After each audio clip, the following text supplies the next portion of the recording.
احمدک اللہم یا مجیب کل سائل، الصلاة والسلام علی من هو افضل الوسائل وعلى آلہ واصحابہ ذوی الفضائل، اما بعد فاعوذ باللہ من الشیطان الرجیم، بسم اللہ الرحمن الرحیم، ولا تنازعوا فتفشلوا وتذهب ريحكم، آمنت باللہ صدق اللہ مولانا العظیم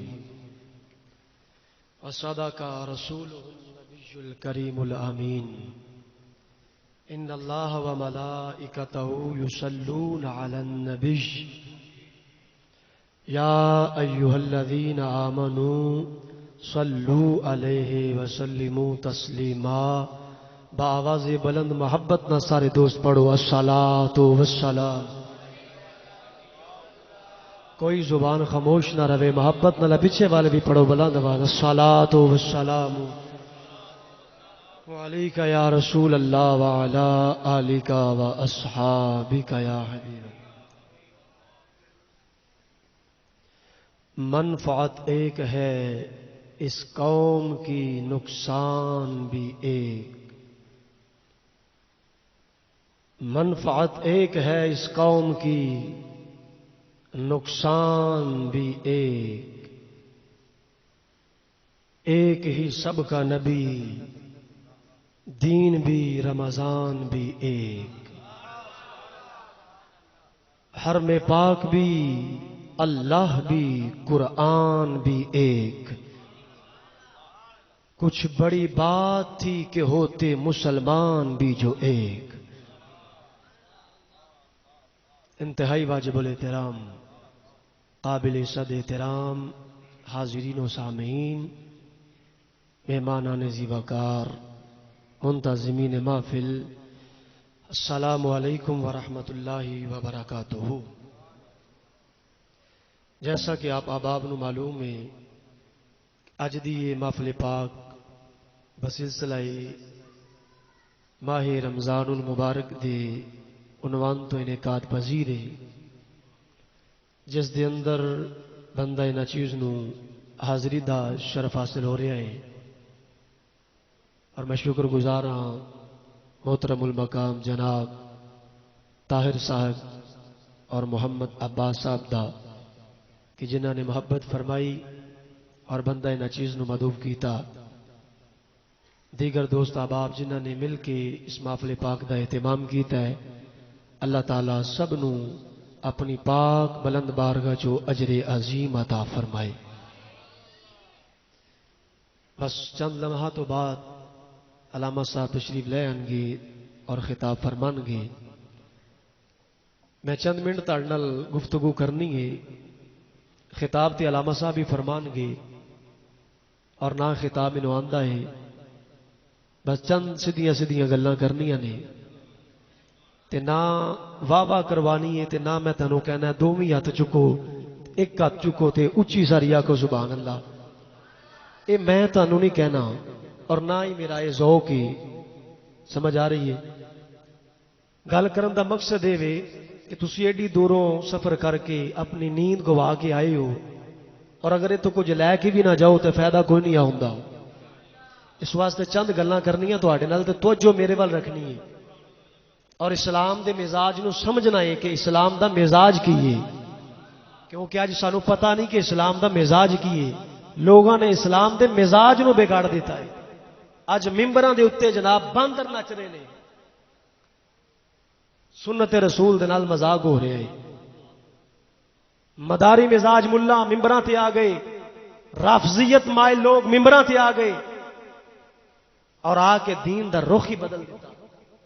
اور ساری قوم بھی ایڈی بھولی پالی ہے، جڑا آ کے اس ممبر تے بہ کے لطیفے سنائے، ٹپے تے مائیے دوڑے سنائے تے انہوں واہ واہ تے سبحان اللہ کہ اتنے نوٹاں دی برسات ہے. اگر کوئی آ کے غیرت مند سنی قرآن پڑھتا ہے مصطفیٰ دا فرمان پڑھتا ہے تے اکھاں نیچے کر کے سکون نہ بیٹھے رہندے. اے اسلام دا مزاج نہیں. اج اسی اسلام دا مزاج سمجھنا ہے کہ اسلام دا مزاج کی ہے، اور وہ مزاج علامہ خادم حسین رضوی نے سانو دس چھڑے. اگر موجودہ دور دے اندر کسی بندے نے اسلام دا مزاج دسیا ہے تو علامہ خادم حسین رضوی نے دسیا ہے. اور انشاءاللہ علامہ خادم حسین رضوی صاحب آپ دا مشن تا صبح قیامت جاری و ساری رہے گا. میرے ذمے انتظامیہ کی طرف جڑا موضوع لگایا گیا ہے، یقیناً میں سمجھنا ہے یہ موضوع وقت دی ضروریات دے اندروں ایک اہم ترین ضرورت ہے. اور موضوع کی ہے، موضوع ہے کہ آج مسلمان مغلوب کیوں؟ مسلمان سارے بولو مسلمان. یہ ایک سوال ہے. مسلمان مغلوب کیوں ہے؟ کمزور کیوں ہے؟ ورنہ یہی مسلمان تھے نا کہ مسلمان کا نام سن کر کیسر و کسریٰ کے محلات کہاں بجاتے تھے. مگر کیا مسئلہ ہے کہ آج پوری امت پریشان بیٹھی ہے؟ مسلمان کمزور اور مغلوب ہو کیوں رہا ہے؟ آج اس اسباب پہ بات کریں گے. سب سے پہلے حدیث سے حوالہ پیش کرتا ہوں، اس کے بعد اپنی گفتگو کو آگے چلاؤں گا. ترمذی شریف دی حدیث پاک ان ابی امامہ رضی اللہ تعالی عنہ قال قال رسول اللہ صلی اللہ علیہ وآلہ وسلم ما دل قوم بعد ہدن كانوا علیہ الا اوتوا الجدل او کما قال النبی صلی اللہ علیہ وسلم. رسول اللہ صلی اللہ علیہ وسلم نے ارشاد فرمایا کہ جدو کوئی قوم ہدایت پا جاندی ہے تے سیدھے رستے تے آ جاندی ہے، فرمایا وہ قوم پھر کدی گمراہ نہیں ہوتی، وہ قوم کدی کمزور تے مغلوب نہیں ہوندی. قوماں مغلوب کر دو ہوندیاں نے، قوماں کمزور کر دو ہوندیاں نے. رسول اللہ صلی اللہ علیہ وسلم نے ارشاد فرمایا الا اوت الجدل، جدو قوماں آپس دے اندر جھگڑے تے لڑائیاں کر دیاں تے قوماں مغلوب ہو جاندیاں. جدو قوماں دے اندر نفرت پیدا ہو جاندی ہے ادو پھر قوماں مظلوم مغلوب تے کمزور ہو جاندیاں نے. تاریخ اس بات پر شاہد ہے، توجہ میری طرف رکھیے، تاریخ اس بات پر شاہد ہے جب تک مسلمان متحد رہے، اتفاق کے ساتھ رہے، دنیا کی ہر فتح اور کامیابی مسلمانوں کے قدم چومتی رہی. اور جب سے مسلمانوں کے اندر اختلاف اور افتراق، جدل و نزاع کا سلسلہ شروع ہوا، اس دن سے لے کے آج تک مسلمان کمزور اور مغلوب ہوتے چلے جا رہے ہیں. آپ اندلس کو پڑھ کے دیکھ لیں، موجودہ حالات میں، موجودہ دور میں جسے اسپین کہا جاتا ہے، آپ اندلس کی تاریخ تو پڑھ کے دیکھیں. آج بھی اندلس کے اندر جامع مسجد قرطبہ مسلمانوں کی عظمت رفتہ پر آنسو بہا رہی ہے. آج بھی وہاں کے باغات، محلات، کوٹھیاں، بنگلے اپنے معماروں کو یاد کر رہے ہیں. اور یہ وہی اندلس ہے کہ جس اندلس کے اندر مسلمانوں نے 800 سال تک حکومت کی ہے. اور یہ وہی اندلس ہے کہ جس کے ساحل پہ جا کے اسلامی جرنیل طارق بن زیاد نے اپنی کشتیوں کو جلا کے راکھ کر دیا. مگر وہاں زوال کیسے آیا میرے بھائی؟ سوچنے کی یہ بات ہے، سوچنے کی یہ بات ہے، وہاں زوال کیسے آیا؟ اور طارق بن زیاد نے وہاں کشتیاں جلائی کیوں تھی؟ اس بات کو سمجھنے کی ضرورت ہے. سنیے، جب موسیٰ بن نصیر نے طارق بن زیاد کو 7000 کا لشکر دیا اور کہا کہ جاؤ اندلس کو فتح کرنا ہے اور اندلس کی زمین پہ جا کے اسلام کا پرچم لہرانا ہے، اور میرے بھائی یہ اسلام کا مزاج ہے. اسلام کا مزاج یہ ہے، کہا کہ جاؤ یہ لشکر لے جاؤ اندلس کی زمین پر جا کے اسلام کا پرچم لہراؤ. اسلامی جرنیل طارق بن زیاد 7000 کا لشکر لیا، اور جن دشمنوں سے مقابلہ کرنا ہے 1 لاکھ سے بھی زیادہ فوج سامنے موجود ہے. 7000 مسلمان ہیں اور 1 لاکھ سے زیادہ کافر سامنے موجود ہے، عیسائی سکھ موجود ہیں. طارق بن زیاد نے اپنی قوم کو ساتھ دیا، کشتیوں پہ بٹھایا، سمندر کا سفر شروع کیا. جب اندلس کے ساحل پہ جا کے پہنچے تو طارق بن زیاد نے سب سے پہلا جو کام کیا، وہ کشتیاں جن پر سواری کر کے گئے تھے، ساحل پہ جا کے ان کشتیوں کو جلا کے راکھ کر دیا. کیوں؟ فرمایا اس لیے تاکہ بھاگنا تو دور کی بات ہے، پیچھے جانے کا کوئی تصور بھی نہ کر سکے. اور نہ کیا جائے ایسے واسطے میں یا مار دیا گے تے یا مر جا. دو ہی گلاں نے اپنا اس ہتھیلی تے جان رکھ کے آئے سن. 7000 دا لشکر ہے قبلہ تے سامنے 1 لاکھ دا لشکر موجود ہے. طارق بن زیاد نے آ کے حملہ شروع کر دیتا. 3 دن تک جنگ لگی رہی مگر جنگ دا نتیجہ کوئی نہ سامنے آیا. 3 دن گزرن تو بعد طارق بن زیاد نے اپنی قوم نو بلایا تو بلا کے انہوں نے خطاب کیتا. اور خطاب سنو، اسلام دا مزاج سمجھو، اسلام دا مزاج کی ہے. اپنی ساری قوم نو بلایا تے خطاب کیتا، یا ایھا الناس این المفر. فرمایا لوگوں سنو، آج بھاگنے کی کوئی گنجائش نہیں ہے. البحر من ورائکم والعدو امامکم. پیچھے دیکھو، پیچھے تمہارے سمندر ہے. اگر آگے دیکھتے ہو تو آگے تمہارے دشمن ہے. واللہ ما لیس لکم الا الصدق والصبر. اور اللہ کی عزت کی قسم ہے، آج بھاگنے کا مقام نہیں ہے، آج صبر اور ثابت قدمی کا مقام. کہا کہ ڈٹ جاؤ، آج بھاگنا نہیں ہے. اور ایک بات اس نے کہا ذہن میں رکھ لو، اگرچہ تمہارے پاس جدید اسلحہ اور ساز و سامان نہیں ہے مگر ایک بات ذہن میں رکھو، ایمانی غیرت تمہارے سینے کے اندر موجود ہے. اس نے کہا اس ایمانی غیرت کی بنا پر تم نے جنگ جیتنی ہے. اور یہ دل سے نکال دو کہ طارق بن زیاد پیچھے رہے گا، بلکہ یاد رکھو اس لشکر کا پہلا سپاہی جو فوج پہ حملہ کرے گا اس کا نام طارق بن زیاد ہو.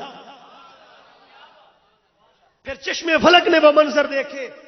دیکھتے ہی دیکھتے چند لمحوں کے اندر، چند گھنٹوں کے اندر پھر اندلس فتح ہوا.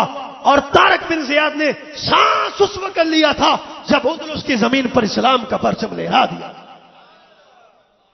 میرے بھائی یہ اسلام کا مزاج ہے. آج لوگوں نے اسلام کے مزاج کو سمجھا ہی نہیں ہے. اگر کوئی اسلام کی بات کرتا ہے تو کہتا ہے بڑا متشدد ملا ہے.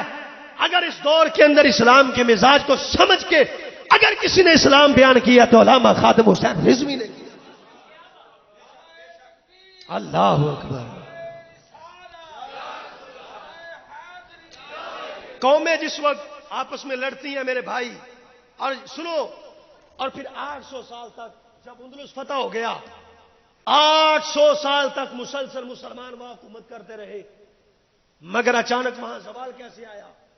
مسلمان کمزور کیسے ہوئے؟ سمجھیے، جب مسلمان آپس میں لڑنے لگے، ایک دوسرے کے خلاف فتوے لگانے لگے، ایک مسلمان دوسرے مسلمان کا خون بہانے لگا، اس وقت پھر عیسائی قوم مسلمانوں پر مسلط ہو گئی. ان عیسائیوں نے پھر مسلمانوں کا خاتمہ کیا. اور ایک وہ وقت آ گیا کہ اندلس کی سرزمین پر یہ اعلان ہو گیا، جو بھی کوئی مسلمان ہے وہ عیسائی ہو جائے، اگر کوئی مسلمان رہا تو اسے کاٹ کے رکھ دیا جائے گا. بہت سارے مسلمانوں کو میرے بھائی کشتی کے اندر سوار کر کے سمندر کے اندر غرق کر دیا گیا. بہت سے مسلمانوں کو زندہ جلا دیا گیا. اور جو چند مسلمان بچے انہوں نے غاروں اور پہاڑوں میں جا کے پناہ لی. غاروں میں چلے گئے، پہاڑوں میں چلے گئے، وہاں جا کے پناہ لے لی. اور اس وقت اندلس کا جو بادشاہ تھا مسلمانوں کا، وہی بادشاہ گردن جھکا کے اور اس عیسائی بادشاہ کے سامنے کھڑا تھا اور کنجیاں پیش کر رہا تھا اور کہہ رہا تھا، اے بادشاہ، آج کے بعد ہم تیری رعایا ہیں اور تو ہمارا مالک ہے. لبیک لبیک لبیک یا رسول اللہ، لبیک لبیک لبیک یا رسول اللہ، لبیک لبیک لبیک یا رسول اللہ، لبیک لبیک لبیک یا رسول اللہ، لبیک لبیک لبیک یا رسول اللہ، لبیک لبیک لبیک یا رسول اللہ، لبیک لبیک لبیک یا رسول اللہ، لبیک لبیک لبیک یا رسول اللہ، لبیک لبیک لبیک یا رسول اللہ، لبیک لبیک لبیک یا رسول اللہ، لبیک. نعرہ رسالت. تمام دوست احباب بیٹھنے کی کوشش کریں. خطیب پاکستان، فاضل نوجوان، مقرر شعلہ بیان حضرت علامہ مولانا پیر محمد عاصم ندیم چشتی صاحب تحریک لبیک صدر سانگلہ ہل آپ تشریف فرما ہوئے، ہم آپ کو دل کی اتھا گرائیوں سے خوش آمدید پیش کرتے ہیں۔ اہلا و سہلا و مرحبا۔ تشریف رکھیے، تمام احباب تشریف رکھیے۔ محترم المقام عزت مآب جناب حضرت علامہ مولانا عاصم ندیم چشتی صاحب تشریف لائے، ہم دل کی اتھا گہرائیوں سے آپ کو خوش آمدید کہتے ہیں، سلام عقیدت پیش کرتے ہیں۔ بڑا لمبا سفر کر کے تشریف لائے، اب چند منٹ کی حاضری ہے، اس کے بعد علامہ صاحب خطاب فرمائیں گے، انشاءاللہ آپ کی گفتگو سنیں گے۔ آواز سے بولیے سبحان اللہ۔ عرض یہ کر رہا تھا کہ قوم مغلوب کب ہوتی ہے، قومیں کمزور کب ہوتی ہیں؟ تو جب قومیں آپس میں لڑتی ہیں، جھگڑے کرتی ہیں، آپس میں جب اختلاف بڑھتا ہے تو قوم مغلوب ہو جاتی ہے، قوم کمزور ہو جاتی ہے۔ میرے بھائی توجہ میری طرف رکھیے، توجہ۔ آج انتہائی دکھ اور افسوس کے ساتھ یہ کہنا پڑتا ہے، اس وقت بحثیت مجموعی مسلمانوں کی ہوا اکھڑ چکی ہے۔ آج کے دور میں مسلمان کی نہ تو کہیں عزت ہے، نہ روب، نہ دبدبا۔ دنیا کا کوئی بھی ملک آج کے مسلمان سے نہیں ڈر رہا، مگر آج کا مسلمان ہر ایک سے ڈر رہا ہے۔ عالمی سطح پر آج مسلمانوں کا مذاق اڑایا جا رہا ہے، مسلمانوں کو آج ایک کمزور امت تصور کیا جا رہا ہے، بلکہ حد تو یہ کہ ہمارے آقا و مولا جناب محمد مصطفیٰ صلی اللہ علیہ وآلہ وسلم آپ کا تمسخر اڑایا جا رہا ہے، آپ کے گستاخانے خاکہ شائع کیے جا رہے ہیں۔ مگر آج ریاست مدینہ کا دعویٰ کرنے والی حکومت خاموش تماشائی کا شرمناک کردار ادا کر رہی ہے، اور یہ حکومت شاید بھول چکی ہے کہ 20 اپریل کا دن ہمیں بھول گیا ہے۔ ایسا نہیں ہے، اگر تیاری وہ کر رہے ہیں تو یاد رکھیں تیاری ہم بھی کر رہے ہیں۔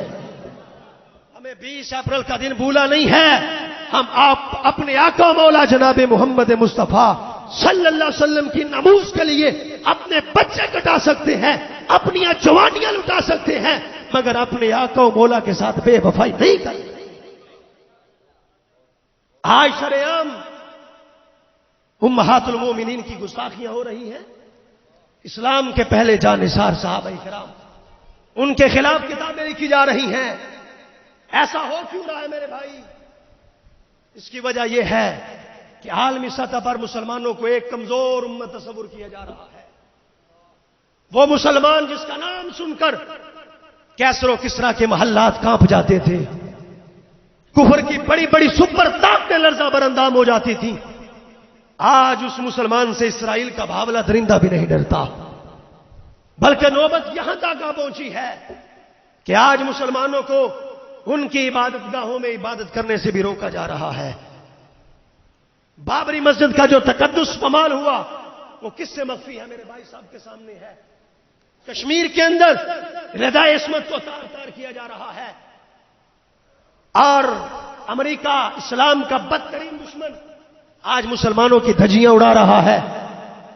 مسلمانوں کے چھوٹے چھوٹے بچے شیرخوار وہ بھوک سے بلبلا رہے ہیں، اور مسلمانوں کی بچیاں ہوس کا نشانہ بن رہی ہیں۔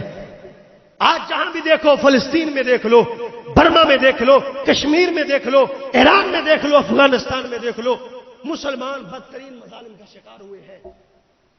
پورا عالم کفر ایک پلیٹ فارم پہ جمع ہو رہا ہے، مگر مسلمان امت دن بدن کمزور اور مغلوب ہوتی چلی جا رہی ہے۔ کیوں ہو رہا ہے ایسا؟ کیوں ہے میرے بھائی؟ مسلمانوں کے کمزور اور مغلوب ہونے کے بہت سارے اسباب ہیں، ان میں سے بہت بڑا سبب مسلمانوں کا آپس میں جدل و نزاع، لڑائیاں جھگڑے اور ایمان کی کمزوری ہے، کہ جس کی وجہ سے آج مسلمان کمزور اور مغلوب ہوتے چلے جا رہے ہیں۔ آج مسلمان امت آپس میں دستوں گریباں ہے۔ آج ہر مسلمان اپنی 1.5 انچ کی الگ مسجد بنانے کے لیے تیار بیٹھا ہے۔ آج کفر کے فتوے لگ رہے ہیں، ایک مسلمان دوسرے مسلمان کا خون بہانے کے لیے تیار بیٹھا ہے۔ جس دور پہ دنیا تھی نازاں، ہم وہ زمانہ بھول گئے، دنیا کی کہانی یاد رہی، ہم اپنا فسانہ بھول گئے۔ وہ ذکر حسین رحمت کا امین کہتے ہیں جسے قرآن مبین، دنیا کے نئے نغمے سیکھے عقبا کا ترانہ بھول گئے، اور منہ دیکھ لیا آئینے میں پر داغ نہ دیکھے سینے میں، دل ایسا لگایا جینے میں مرنے کو مسلمان بھول گئے، اور اغیار کا جادو چل بھی چکا، ہم ایک تماشا بن بھی چکے، اپنا تو مٹانا یاد رہا باطل کو مٹانا بھول گئے، اور تکبیر تو اب بھی ہوتی ہے مسجد میں اے زاہد، جس ضرب سے دل ہل جاتے تھے وہ ضرب لگانا بھول گئے۔ میرے بھائی آج حیرت ہوتی ہے اس امت کو دیکھ کر، کیا یہ وہی امت ہے کہ جسے میرے آقا و مولا نے بڑی محنت اور تربیت کے بعد باہموں شیر و شکر کر دیا تھا، آپس میں بھائی چارے کا رشتہ قائم کر دیا تھا؟ آج حیرت ہوتی ہے میرے بھائی، رسول اللہ صلی اللہ علیہ وسلم کے صحابہ مختلف علاقوں میں رہتے تھے، ان کی زبانیں بھی مختلف تھیں، ان کے رنگ بھی مختلف تھے، ان کے قبیلے بھی مختلف تھے، مگر انہوں نے سارے امتیازات فرق مٹا دیے تھے، اور سب کچھ مٹا کر وہ آپس میں بھائی بھائی بن کے رہتے تھے، اور بھائی بھی ایسے کہ انما المؤمنون اخوہ کی تفسیر سمجھ میں آتی تھی، اور حضور کے دربار میں سلمان فارسی تھے، بلال حبشی تھے، سہیب رومی تھے، عدی تائی تھے، زماد ازدی تھے، اعداس نینوائی تھے، ابو سفیان امی تھے، سیراکہ جاشمی تھے، ابو ذر غفاری تھے، مگر جتنے بھی تھے آپس میں بھائی بھائی تھے، اور بھائی بھی ایسے تھے کہ انما المؤمنون اخوہ کی تفسیر عملی طور پہ سمجھ میں آتی تھی، اور پھر ایسا پیار، ایسا تعلق، ایسا باہم، آپس میں محبت کہ ایک دوسرے کو بھوکا دیکھنا برداشت نہیں کرتے تھے، وہ خود بھوکے رہ جاتے تھے، وہ دوسروں کو کھانا کھلاتے تھے، اور وہ خود پیاسے رہتے تھے، دوسروں کو پانی پلاتے تھے، اور پھر اپنی پیاس کی وجہ سے دوسروں کو زندگی بخشتے تھے۔ آپ خود زندگی جان دینا گوارا کر لیتے تھے، مگر زندگی اپنے دوسرے بھائی کے نام کر دیتے تھے۔ آخری بات کر کے اجازت چاہ رہا ہوں، حضرت ابو جہم بن حذیفہ رضی اللہ تعالیٰ عنہ، اب سنیے صحابہ کرام کا محبت اور پیار کتنا تھا اور اسلام کا مزاج کیا ہے۔ حضرت ابو جہم بن حذیفہ فرماتے ہیں کہ میرے چچا زاد بھائی آپ جنگ یرموک میں جہاد کے لیے گئے، فرماتے ہیں کہ میں ان کے پیچھے چلا گیا کہ میں جہاد تو نہیں کر سکا اور جا کے ان کی مدد کرتا ہوں، ممکن ہے کہ ان کو پانی کی پیاس ہو۔ کہتے ہیں میں نے پانی کا مشکیزہ ساتھ میں لے لیا اور پانی کا مشکیزہ لے کے چل پڑا۔ جب جنگ یرموک میں پہنچا تو اپنے بھائی کو دیکھا کہ میرے چچا زاد بھائی زندگی موت کی جنگ لڑ رہے ہیں، میرے چچا زاد بھائی آپ کے آخری لمحات قریب ہیں، جانکنی کا وقت ہے۔ کہتے ہیں میں پاس گیا اور کہا کہ بھیا پانی چاہیے، اشارے سے کہا ہاں مجھے پانی کی ضرورت ہے۔ کہتے ہیں پانی کا کٹورا لے کر جب میں اپنے چچا زاد بھائی کے پاس پہنچا تو ان کے پاس ایک اور مجاہد زندگی موت کی جنگ لڑ رہا تھا۔ انہوں نے کہا نہیں نہیں، یہ پانی میں نہیں پیوں گا، بلکہ میرے دوسرے بھائی کو یہ پانی پلا دو۔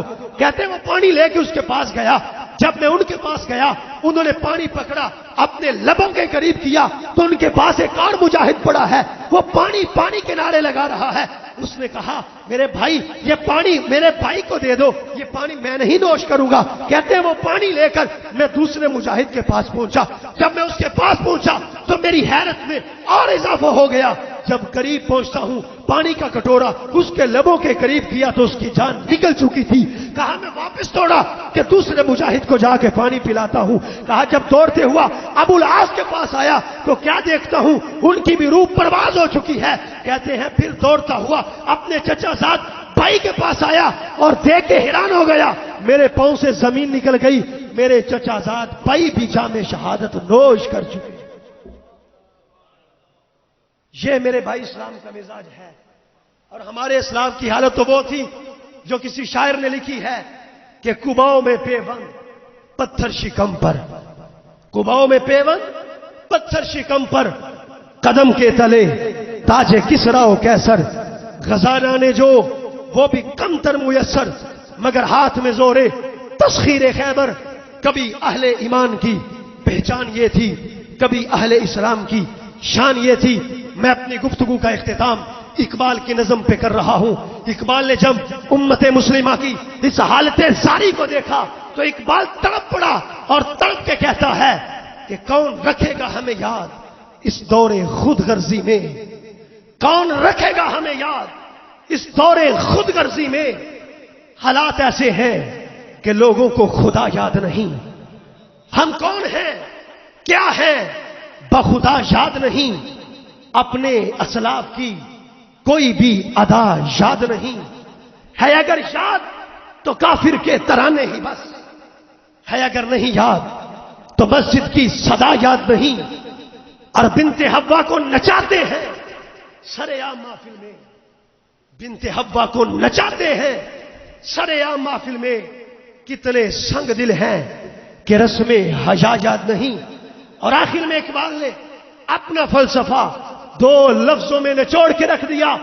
اقبال کہتا ہے کہ اپنی ناکامی کا سبب یہی ہے اقبال کہ سب کچھ یاد ہے مگر خدا یاد نہیں. سب کچھ یاد ہے مگر خدا یاد نہیں.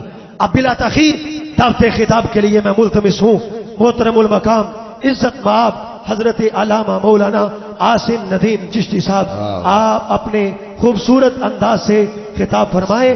نعرہ تکبیر، آواز سے نعرہ تکبیر، نعرہ رسالت، نعرہ رسالت، نعرہ حیدری.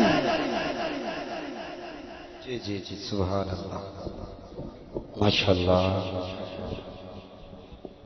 بہت خوب بھائی محمد حسنین رضوی صاحب بہت ہی خوبصورت انداز میں ہمیں اسلام کی تعلیمات اور تاریخ، اللہ پاک آپ کو دارین کی عزتوں سے مالا مال فرمائے. میرے بہت ہی پیارے بھائی محمد حسان انور علوی چشتی صاحب دامت برکاتہم العالیہ، آپ بھی تشریف فرما ہوئے نارنگ منڈی سے. اور آپ کی خواہش تھی جب آپ نے حضور قبلہ آپ کا